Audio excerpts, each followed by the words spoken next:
Take 3. Puweng, puweng, puweng. So, magandang araw katropa. Bago tayo magpatuloy sa aking video, babatiin ko muna kayo ng magandang araw, magandang gabi, o magandang tanghali kung saan man kayong lugar naroon ngayon at nanonood ng aking video. Ay, mayroon pala tayong sasagutin ngayon. Meron kasi isang viewers sa aking page. May tinatanong siya kung paano raw mag-align ng bifold. Ito ay shoutout pala kay Pel Chris 4609. So, una, tatakil natin yung mga conventional or locally assembled. Yung dito lang sa ating lugar. Yung mga materials galing natin locally. So, kadalasan po kasi niya na customize. Madaling salita kung ano yung opening, yun ang ginagawa. So, bifold, kung hindi pa yung iba, hindi pa pamilyar sa bifold, kung sabihin, nag-i-side siya pero nagpo-fold. Yung kung sabihin natin 5 panel yan, so lahat yun magpaparking doon sa isang side. Meron naman yan, 2 stroke, merong kaliwa, merong kanan. Pero either kaliwat kanan o isang stroke lang, isa lang naman yung kanyang nami-misalign, kailangan mong i-align kung sayan na siya. Pero bago tayo magpunta dun sa alignment, isang tip na katupa kung kayo mag-align, mas better kung kakalsuhan nyo dun sa ilalim para at least may support. Kadalasan kasi niya na pag nag-align, kinikibo yung dun sa may hanging roller. So, 2 pala kasing klase pag-align yan. Yung isa, dito sa hinges, kasi minsan lumuluwag din yan, cost din para hindi ma-misalign. Pangalawa, nag-deteriorate na or nag-wear na yung gulong or lumuwag yung adjustment factor. Okay? O doon muna tayo doon muna tayo katupa sa hinges, 1 by 1. Pero kailangan kalsuhan nyo yung ilalim, yung pinakang bottom parts ng pinakang panel. Mas better kung lagyan ng kalso para kung may kibuhin man kayo, yun na yung pinakang clearance nyo. Kunyari, kalsuhan yung mga 1/8 or 6mm or 10mm, at least hindi na siya bababa. Importante. Pero kung wala kayong pangalso, di hawakan nyo na lang. Pwede naman.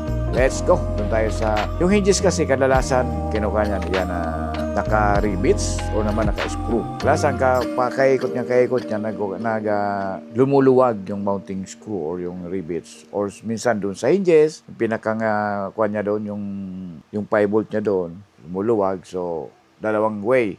Either palitan nyo yung hinges para bago na or i-remote nyo or papalitan yung bolt kung maluwag o higpitan or yung rivets papalitan nyo. So, para ma-align.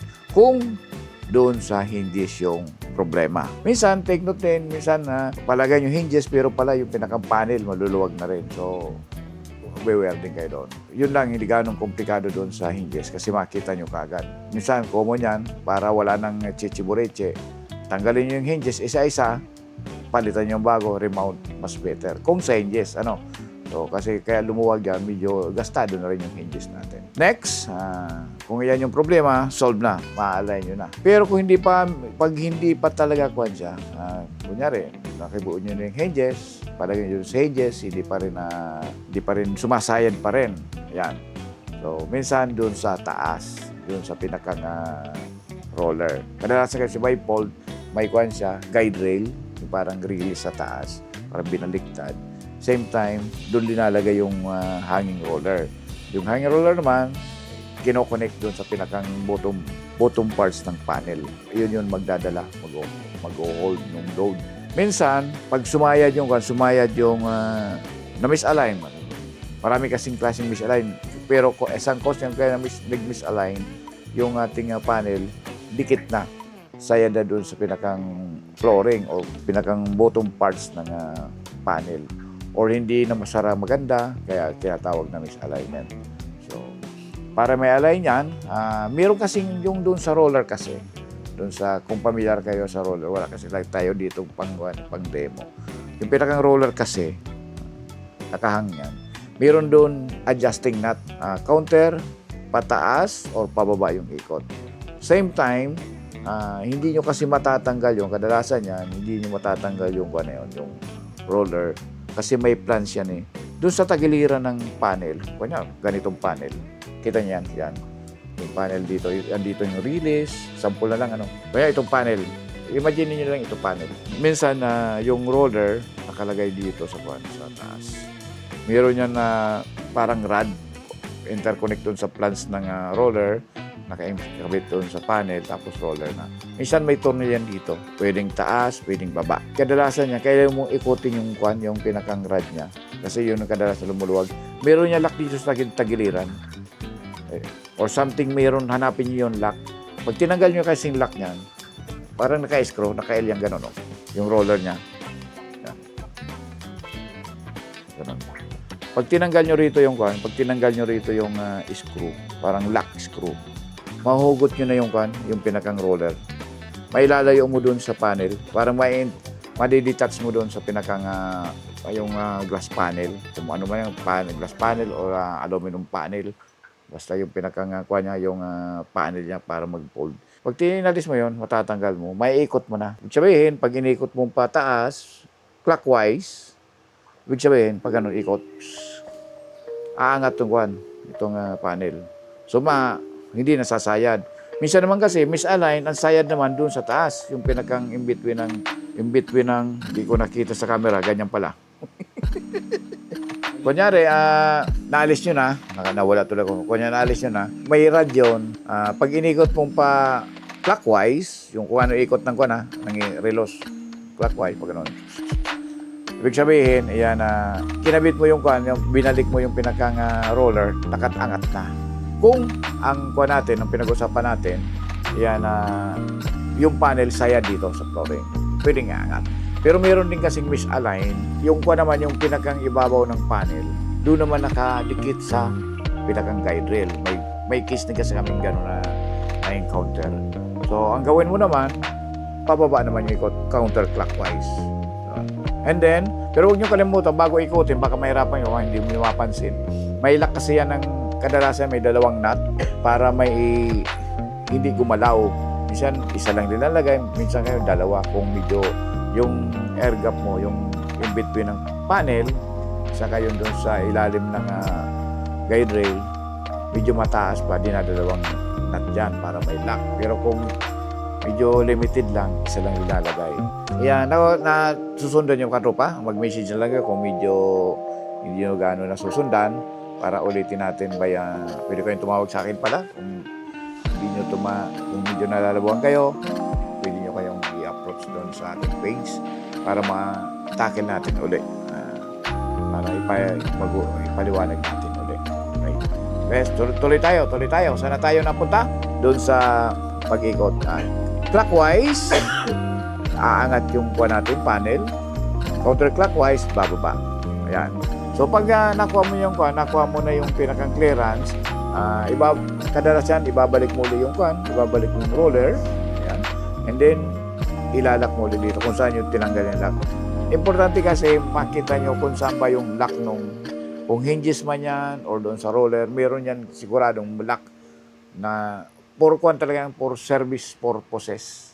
Na kung magpalit kayong roller, kasi nagwe-wear yan, o mag-align kayo, yun ang tinatanggal.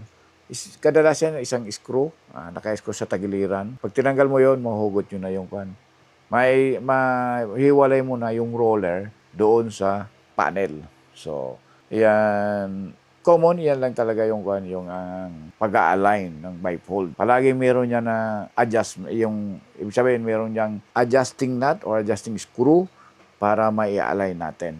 Yun. Kailangan mo lang kasing i-analyze kung saan ba nagmula yung ating pagka-misalign ng ating bifold. Minsan may encounter din, idadagdag na rin natin meron naman kasi niyan, hindi naman pala doon sa hinges, hindi naman doon sa roller, pero yung pala baluktot na yung ating panel, yung pala nasipa na or na dent na. Kahit anong adjust mo, hindi ma-adjust kasi yung dispalinghado na. So, baluktot na yung kasi minsan nasipa, minsan nabunggo, yon. Minsan pagsara, na-stack up, itutulak pa. So, maraming factor. Pero nagsasuffer kasi diyan kadalasan hinges o yung roller. Yan ang kadalasan. So, yan lang yung maipaliwanag muna natin ngayon. Palagi kong sinasabi, gawa lang ng tao. Pag willing ka, marirepair mo. Kailangan mo lang kasing i-analyze kung ano talaga yung sira, ano yung cost ng pagkasira, kung saan nanggagaling pagka-misalign. Kasi kung hindi mo matumbok yun, matatagalan kang matatagalan kang mag-repair o mag-align.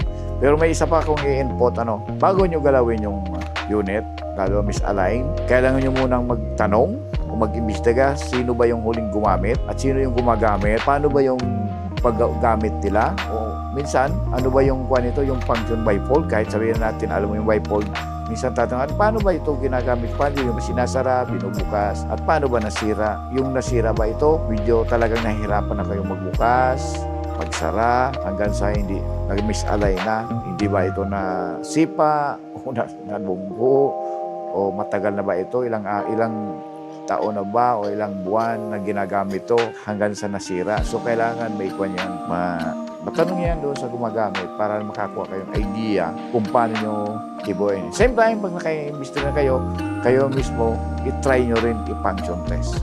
Huwag na huwag nyong gagalawin na hindi nyo pa natitesting para meron kayong reference na yung nag-improve yung ginawa nyo. Ibig sabihin, kung misalay niyan, i-repair nyo, nabubuksan na. O sometime na close na or na-open na hindi nahirap.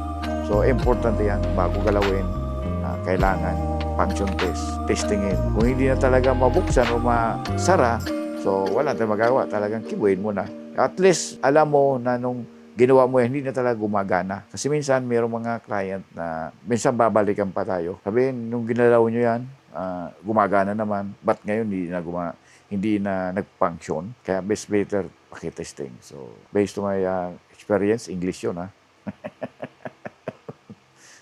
kaya medyo careful. So, yun lang, ganun lang yung pagkuhan.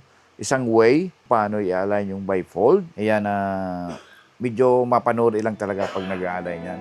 Kasi minsan, tingnan mo simpleng kwan lang, hindi lang gumagana, konting align. Pero pag ginawa mo na yan, naging komplikado. Tapos, paki-take note na lang, ito pa, bago nyo gawin, yung bang i-align nyo, lalo na kung hindi nyo produkto, mayroong bang pamalit na piyesa pala. Yun. So, kahit gaano mo ka-expert, gaano mo ka-tibay, mag-repair o magawa, kung wala ka namang parts sa pamalit, bali wala. Hindi mo marirepair ng maayos yan. So, mas maganda pa rin na makita mo, ma-observe mo, ma-analyze mo ito bang pag-align, kung i-align mo yung isang type ng bifold, meron kang parts na pamalit. So, pwede mo rin kasing tanongin yan, meron ba kayong spare dyan ito, yung parts, baka meron kayong natago niyan. Kadalasan meron kasi may client na kahit bago ginawa yan or bago in-acquire o pinurchase, nagbibili silang parts in case na masira, meron silang pamalit. So, kailangan matanong mo rin. Maraming kailangan talagang i-analyze mo mo na bago gawin. Check yung hinges, kay bifold kasi may hinges, and then yung roller. Same time, minsan kasi bifold mayroon din palang i-input ko na rin doon sa may guide rail din doon sa ilalim. So minsan marumi na, hindi mo na ma-align kasi marumi pa lang, yun na sumasayad. Minsan may roller yan doon, sira na rin. So tingnan mo rin, o dent na yung pinakang guide rail doon sa ilalim. Kung meron, so, isa rin yan sa kuwang para nagme-misalign. Pero, ganun pa man, yun yung pinaka-basic naman. Hinges or roller or guide dun sa ilalim. So, kapuli, yan lang yung masasabi natin. Mag-comment natin doon sa nagtatanong. Kaya, Chris 4609, 5 days ago, ngayon ko lang sagot. Pasensya na, medyo na-busy si Papa B. Kailangan din natin magkala-gala sa labas. So, yan. So, bago tayo iwahiwalay katupa sa ating video ngayon, sa ating sa agenda, yung topic natin. Invite ko kay katupa, meron tayong ilalunch ngayon na isang full video. Ito naman kung paano gumawa ng upper and lower kitchen cabinet. So, doon makita ano ba yung mga ginamit na materials, ilang materials na ginamit, paano mag-assemble, paano pa sunod-sunod na paggawa. Nakuha ko na lang ng details, so ikaw ka lang natin, pa-plansya lang natin para mas malino panoorin. Yun, abangan nyo. So, sa mga nag-subscribe, thank you very much. Yung hindi pa nakapag-subscribe, please subscribe sa my YouTube channel, Ariglas. At huwag niyo kalimutan mag-like. Paki-share na rin katupa itong napanood nyo. Kung sino to kasi para marami pa rin makapanood, makakuha rin ng idea. At kunting idea, malaki na yan. Masusolve rin yung problema. Magandang gabi, araw at tanghali kung sa kayo nanood. Hanggang sa muli, maraming salamat. Bye-bye. Thank you for watching.